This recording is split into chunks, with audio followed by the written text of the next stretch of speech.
Setune Allah Ta'ala harrama iku ngaramake sapa Allah alaikum ing atase sira kabeh ukukal ummahati ing duraka marang pira-pira ibu. Nah, demikian pula durhaka sama bapak itu sebetulnya sama saja. Jadi Allah tuh mengharamkan kita untuk durhaka kepada kedua orang tua. Tapi ibu itu lebih dikhususkan. Kenapa? Nah, karena apa namanya? Ibu itu istimewa karena dia yang mengandung kita, dia yang apa namanya mengasuh kita, menyusui kita. Karena itu ibu itu apa namanya harus diutamakan lebih dahulu daripada bapak. Nah, jadi kalau misalkan ada urusan-urusan, ibu bilang gini, bapak bilang gitu, sebaiknya nurut perintah ibu. Nah, kenapa kok semacam itu? Dia lebih punya hak pada jenengan daripada bapak kamu, kan gitu, bapak jenengan. Jadi apa namanya durhaka kepada orang tua itu gampangannya bikin sakit hati mereka. Kita membuat sakit hati mereka entah dengan perbuatan, entah dengan ucapan, tapi bukan masalah maksiat. Nah, jadi kalau ibu kita rewel, ibu kita kemudian nyuruh macam-macam, selama itu tidak maksiat, ya diikuti saja lah, disenangkan saja. Contohnya gini, contohnya ketika saya buka toko pertama kali disuruh cari hari. Datang ke kiai ini cari hari yang bagus. Kemudian ketika mau pindah rumah pun disuruh cari hari. Ketika mau pindah ke rumah yang apa yang sekarang tak tempati pun disuruh cari hari. Ya, sebetulnya saya tidak cocok, tidak cocoknya ya semua hari itu bagus. Tapi karena ibu yang perintahkan dan itu bukan perkara yang maksiat bagi saya, ya saya ikuti aja. Nah, itu loh. Paham Mas ya? Bukan saya percaya. Kalau teman saya yang kiai mengatakan semua hari itu bagus, ya tapi kan kita cari hari-hari yang paling bagus menurut ilmu Jawa gitu loh. Nah, ilmu Jawa itu yang bagus ini ya maka ya kita pakai yang itu. Bukan berarti harus itu. Nah, cuma kita cari hari-hari yang paling bagus di antara yang bagus. Nah, kita teruskan. Uh, Kemudian Ibnu Atiyah mengatakan bahwasanya batasan wajibnya taat itu adalah dalam masalah-masalah yang mubah atau masalah yang sunnah. Tapi kalau sudah masuk masalah makruh atau haram, ya tidak taat pun tidak apa-apa. Gitu. Apalagi yang haram tidak boleh. Kalau haram itu jelas tidak boleh. Kenapa? La atau atali makhlukin lima siatil kholik. Tidak ada ketaatan bagi makhluk untuk berbuat durhaka kepada Tuhan. Contohnya apa? Contohnya salah satu sahabat Kanjeng Nabi, saya lupa namanya ya. Itu dulu ketika dia masuk Islam, itu ibunya tidak setuju. Nah, tidak setuju bahkan sampai-sampai itu, oh kalau tidak salah namanya Mus'ab bin Umair, kalau agak lupa. Jadi ketika dia masuk Islam, ibunya nggak setuju. Bahkan diancam, kalau kamu nggak mau keluar dari agama Islam, aku bunuh diri. Nggak makan saya sampai mati. Tapi dia nggak nerima ibunya, nggak nurut sama ibunya, karena ini masalahnya masalah perkara yang haram, perkara yang tidak sesuai dengan syariat. Maka tidak boleh ikut itu tidak apa-apa. Gitu. Mus'ab bin Umair itu dulu kalau tidak salah ketika masih di Mekah itu wah perjaka yang tampan, wangi terus, orang kaya, oh cari gadis-gadis. Tapi ketika dia sudah masuk agama Islam, keluarganya membuat dia terkucil, akhirnya tidak punya apa-apa. Akhirnya sama kanjeng Nabi disuruh hijrah ke Madinah pertama kali sebagai pelopor, hanya beliau di sana itu berhasil menjadi dai di Madinah sana. Karena itu para sahabat-sahabat dari Muhajirin ketika melihat Mus'ab bin Umair semuanya mengelus dada. Kenapa mengelus dada? Karena mereka tahu ketika di Mekah itu orangnya kaya, orangnya wangi, pakainya bagus-bagus. Ketika di Madinah sudah berubah total. Karena apa? Karena lebih mementingkan agamanya daripada harta dan keluarga. Itu zaman dulu ya. Zaman dulu orang-orang masuk Islam itu totalitas. Nah, sedangkan kita itu kadang-kadang karena dari turunan ya kadang kurang totalitas semacam itu. Kemudian mana tadi bahwa dal banati lan mengharamkan ngubur anak putri hidup-hidup. Jadi dulu itu di salah satu apa namanya tradisi orang Arab. Kalau mereka itu istrinya melahirkan anak perempuan, malunya bukan main. Malunya bukan main. Karena bagi mereka itu anak perempuan itu zaman dulu tidak ada gunanya. Kalau ada perang ya tidak bisa bela. Kalau apa namanya kaumnya sedang bangun macam-macam ya tidak bisa ikut bantu. Maka dalam kalau tidak salah buku tarikhnya siapa itu namanya saya Turmaduni Al-Buti diterangkan bahwasanya anak-anak perempuan itu kalau mereka dilahirkan apa namanya cepat-cepat orang tuanya membunuh anaknya tadi. Salah satu yang pernah mengerjakan tuh salah satu sahabat Umar bin Khattab itu pernah melakukan. Karena itu beliau kadang-kadang menangis karena ingat perbuatannya ketika menguburkan hidup-hidup anak perempuannya. Nah, ikut Imam Al-Munawi diterangkan bahwasanya orang yang pertama kali mengubur anak perempuan hidup itu namanya Qais Qais bin Asim At-Tamimi. Ceritanya gimana? Ceritanya itu dulu kaum dia sama kaum lain tuh apa namanya berperang dan ternyata kaum dia itu kalah sehingga anak perempuannya ditawan sama pihak musuh. Ketika ditawan sama pihak musuh, anak perempuannya itu diambil istri sama anak dari musuh kaumnya tadi. Maka ketika kedua kaum ini kemudian berdamai, Qais bin Asim ini menawari putrinya, kamu tetap ikut sama suami kamu atau sama saya? Nah, gampangnya gitu, karena dia yakin anaknya mesti milih bapaknya, wong itu ditawan pada waktu perang. Ternyata jawaban anaknya gimana? Wah, enggak, saya ikut istri, suami saya saja. Wah, maka jengkel bukan main Qais bin Asim ini. Karena jengkel bukan main, kemudian dia bersumpah, nanti kalau saya punya anak perempuan, tak kubur hidup-hidup. Nah, ternyata betul dia punya anak perempuan, dikuburlah hidup-hidup.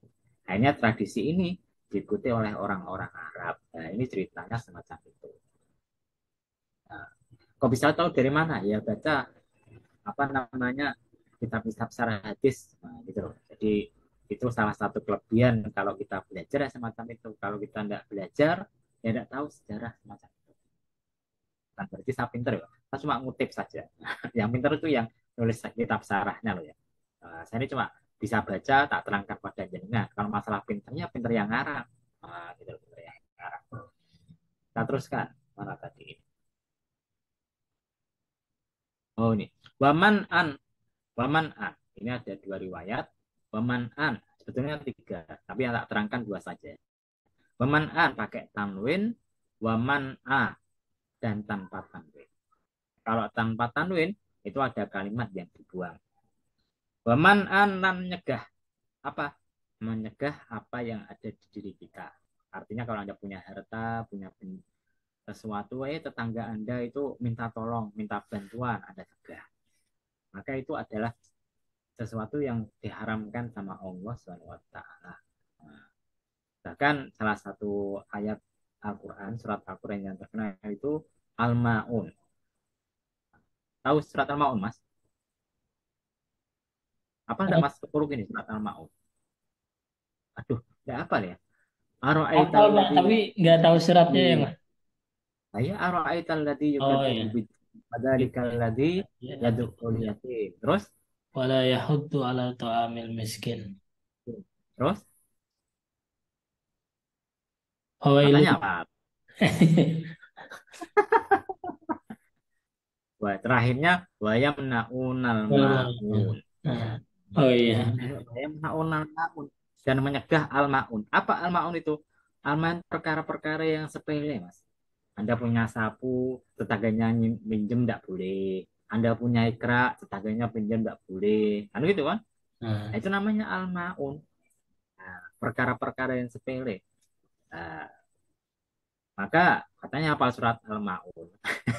hafal tapi kalau di tengah-tengah Nah, itulah bingung. Nah, kelemahan kita itu kadang-kadang itu kita apal ayatnya, apal suratnya, enggak tahu namanya. Nah, itu kadang-kadang semacam itu. Sama dengan kalau yang pendek-pendek saya hafal, yang panjang-panjang itu udah hafal ya. Nah, kan. Jadi intinya yang dimaksud apa namanya manan itu medit. pelit, pelit dengan apa yang kita miliki. Jadi kalau kita dalam agama Islam itu diharamkan pelit. Pelit. Salah satunya yang tidak diperbolehkan tuh yang tidak di apa namanya tidak disukai itu adalah kalau kita mencegah perkara-perkara yang boleh dipinjam tetangga kita. Cuma kadang repotnya semacam ini. Kadang tetangga kita itu ngeladrah pinjam sesuatu tidak balik, ya toh. Nah, itu yang repot kan semacam itu. Nah, kadang-kadang itu sepele, tapi kadang-kadang yang dipinjemin gerundel, pinjam palu nggak balik kembali, ya, pinjam mopeng nggak kembali kembali, lah itu almaun sebetulnya. Tapi yang pinjam tuh yang nggak tahu diri maksudnya. Kemudian wahati, hati itu asal katanya memberi, tapi yang dimaksud hati di sini adalah minta kepada orang lain, minta harta, minta benda, minta harta kepada orang lain. Jadi apa namanya? Uh, apa namanya dimaksud waman anwahati itu artinya kita tidak boleh medit dan tidak boleh gampang minta-minta kepada orang lain. Ini arti dari man anwahati semacam itu. Wakariha, wakarihalan keting sapa Allah lakum kedue sira kabeh kila wakola kila dan kila wakola itu ada beberapa penafsiran ya, penafsiran yang biasa biasa yang dinamakan kila wakola itu berdebat, kila berdebat. Jadi Allah itu tidak suka kalau kita itu berdebat kadang-kadang meskipun itu perkara yang benar. Kok bisa semacam itu? Nah, kalau kita tahu yang kita ajak debat itu orangnya ngeyelan, orangnya itu keras kepala, tidak mau menerima kebenaran, ya harus ada ajak debat meskipun kita benar. Paham ya? Contoh, Anda berdebat dengan kelompok yang radikal. Mereka merasa dirinya paling benar sendiri, Anda ajak debat, Anda kasih Quran, hadis dalilnya, semuanya tidak diterima. Ya itu namanya orang ngeyelan. Ya ini kalau kita tahu dia ngeyel, tidak usah diajak debat meskipun Anda benar. Wah, maksudnya ya. Kenapa? Percuma tidak ada faedahnya. Kemudian ada penafsiran yang kedua. Kila wakola itu artinya jagongan tapi yang tidak ada faedahnya. Kita tidak suka kita ngomong-ngomong jagoan ngopi sama temennya sampai malam yang dibicarakan tidak ada faedahnya. Nah itu percuma. Paham ya? Kenapa? Ya Al-Quran ada hadis mengatakan min husni islamin mar'i farkuhu malayani. Itu salah satu ciri kebaikan Islam seseorang itu kalau dia meninggalkan perkara yang layak nih, yang tidak ada faedahnya. Tidak ada faedahnya di dunia, tidak ada faedahnya di akhirat. Contoh misalkan gimana? Misalkan Anda jagungan sama teman Anda masalah barang-barang yang luks, barang-barang yang mewah, maka ada faedahnya enggak? Ya, itu tambah bikin cinta dunia. Paham ya? Maka ikut hadis ini tidak ada faedahnya. Ada penafsiran yang lain yang mengatakan kila wakola itu artinya Anda misalkan ngajar, misalkan apa namanya memberikan fatwa atau berdebat dengan orang lain, kemudian mengambil banyak ucapan. Menurut ulama ini gini, menurut ulama ini gini, menurut pendapat ini gini, menurut pendapat ini gini, tapi tidak ada yang dipilih. Semuanya diungkapkan tapi tidak ada yang dipilih. Maka itu namanya kila wakola. Jadi dulu itu ada kisah yang agak menyeramkan. Bahasanya kalau ada orang masuk ke dalam universitas IAIN, apalagi jurusan apa namanya Usuluddin teologi, maka dosennya itu ada yang mengajarkan berbagai macam aliran, contohnya Bahai, Khawarij dan lain sebagainya. Tapi tidak diterangkan mana yang benar. Semuanya diomongkan sehingga kadang-kadang bikin mereka itu akhirnya bisa kafir karena kadang-kadang ikut pendapat apa filsafat ini tidak diterangkan mana yang benar, mana yang sesuai dengan agama Islam, mana yang tidak. Nah, itu kadang-kadang ini namanya qila wakola. Jadi ini seputar pendapat qila wakola. Tapi setahu saya itu kebanyakan ulama mengatakan qila wakola itu adalah masalah berdebat. Berdebat yang tidak ada faedahnya, tidak ada gunanya. Nah, jadi apa ada berdebat yang ada gunanya? Ada. Berdebat yang ada gunanya itu berdebat kalau kita sama-sama mencari kebenaran. Itu boleh. Tapi kalau berdebat yang tidak mencari kebenaran atau mencari menangnya sendiri, atau berdebat yang tidak ada faedahnya, ya itu tidak boleh. Contoh yang apa namanya yang tidak disukai apa namanya apa namanya oleh para ulama itu, kalau misalkan Anda ingin cari kebenaran, debatnya itu jangan di khalayak banyak. Nah, Anda misalkan ingin nadarkan orang lain yang tidak sepaham dengan Anda, kemudian panggil wartawan, bikin apa namanya diskusi terbuka, di televisi, radio dan sebagainya. Nah, itu namanya bukan menyadarkan, itu Anda ingin mencari ketenaran, mencari kebenaran. Tidak boleh. Itu namanya bikin bikin dia itu menjadi malu kalau salah, kalau kalah. Atau gitu. Ya, debat itu dua orang ngopi, ya, diajak ngopi, cangkruk, ngomong-ngomong. Kan itu kan. Cara salah satu ciri kita mencari kebenaran itu kalau kita tidak merasa apa namanya merasa malu kalau kita salah. Nah, itu caranya semacam itu. Ya, teruskan. Wakas rotas soali. Dan Allah itu tidak suka kita itu banyak bertanya. Nah, banyak bertanya itu macam-macam. Ada yang mengatakan bertanya karena apa? Karena pengen ngetes. Oh, jadi Anda ketemu sama Ustadz, sama Kiai, pengen ngetes keilmuannya. Oh, maka tidak bagus itu. Nah, paham ya? Bertanya itu karena Anda betul-betul tidak tahu atau pengen mencari kebenaran. Nah, itu boleh. Tapi kalau pengen ngetes, ya tidak, itu tidak boleh. Atau apa namanya? Anda bertanya tentang sesuatu yang kira-kira tidak ada faedahnya. Contohnya ini orang-orang Bani Israel itu. Ketika diceritakan misalkan eh, tentang Nabi Nuh dan perahunya, kemudian ditanya, kayunya dari apa ya perahunya ya? Tingginya berapa? Lebarnya berapa? Itu kan tidak ada faedahnya. Itu bisa menyebabkan yang ditanya itu kalau ingin kelihatan pintar, ingin kelihatan alim, akhirnya ngawur jawabannya. Kadang berdusta. Paham ya? Kadang apa namanya tidak sesuai dengan kenyataan. Atau kita bertanya sesuatu yang bikin malu orang. Misalkan ada punya teman, kemudian punya sesuatu benda yang bagus, Anda tahu dia itu orang melarat, Anda tanya. Nah, maka kadang-kadang itu bikin orangnya tidak mau jawab, atau kemudian bikin dia itu menjadi marah pada kita. Atau kadang-kadang bisa menyebabkan dia berdusta.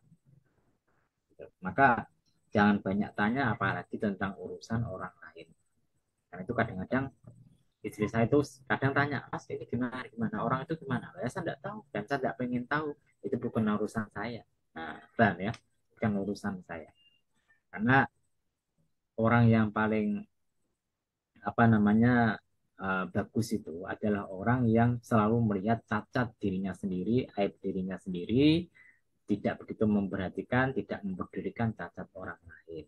Nah, kita lebih baik memperbaiki diri daripada memikirkan aib atau cacat orang.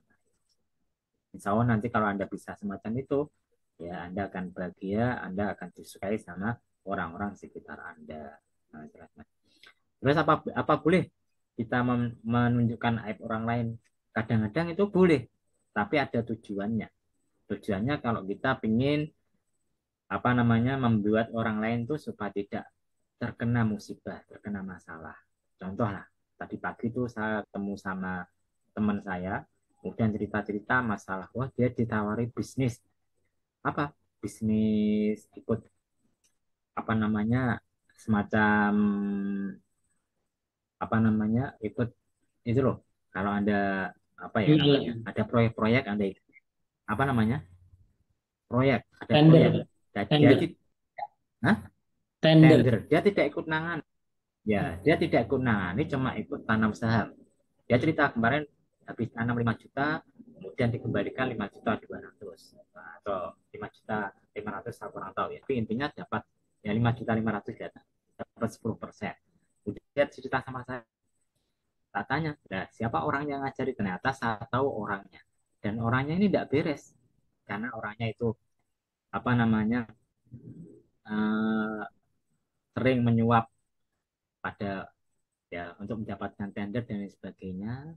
Nah, kemudian kadang-kadang dia masih punya tanggungan sama orang-orang lain tidak dibayar, karena tak kasih tahu, nggak usah ikut bersama dengan orang itu.